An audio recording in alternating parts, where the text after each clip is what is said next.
एक मारवाड़ी था, उसको घूमने का बड़ा शौक था। अब वो घूमते घूमते एक ऐसे राज्य में चला गया जहां पर क्या था, हर 5 साल में राजा चुना जाता था, पर चुनाव का तरीका अनोखा था। एक हाथी आता, सूंड में माला लेकर, और सबके बीच घूमता था। जिसके गले में वो माला डाल देता वही राजा बनता था। अब क्या हुआ, हाथी आया माला लेकर, थोड़ी देर इधर उधर देखा और जाकर माला इस मारवाड़ी के गले में डाल दी।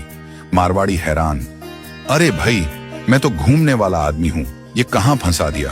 खैर, उसे राजा बना दिया गया, सिंहासन पर बिठाया गया। राजपुरोहित आया, तिलक करते हुए शर्तें सुनाने लगा। भैया, आपको 5 साल के लिए राजा बनाया जा रहा है, लेकिन 5 साल पूरे होते ही आपको यहां से सैकड़ों किलोमीटर दूर एक उफनती नदी के किनारे छोड़ दिया जाएगा। उस नदी में घड़ियाल हैं, मगरमच्छ हैं, जिनकी वजह से आप नदी पार नहीं कर सकते। अगर किसी तरह पार कर भी गए तो उसके बाद आएगा एक गहरा जंगल जिसमें हिंसक जानवर और खतरनाक राहें हैं। वहां आप जानो और आपकी किस्मत। अब तक जो भी राजा बना था उसे मालूम था कि 5 साल बाद मरना तय है, तो वह 5 साल बस ऐश करता था, भोग विलास, मजा, तामझाम। लेकिन यह मारवाड़ी अलग निकला।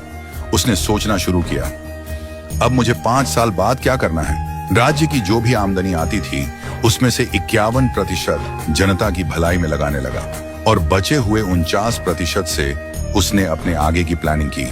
पहले साल उसने नदी पर एक पुल बनवाया, दूसरे साल उस पार के जंगल को साफ करवाया, खेती के लायक जमीन बनवाई, तीसरे साल वहां सड़कें बनवाई, लोग वहां बसने लगे, गांव और मोहल्ले बनने लगे। चौथे साल एक छोटा सा महल बनवाया जहां वह आगे जाकर रह सके। 5वें साल अपने जीवन भर का खर्च, जरूरी चीजें, अनाज, सब कुछ वहां स्टोर करवा दिया।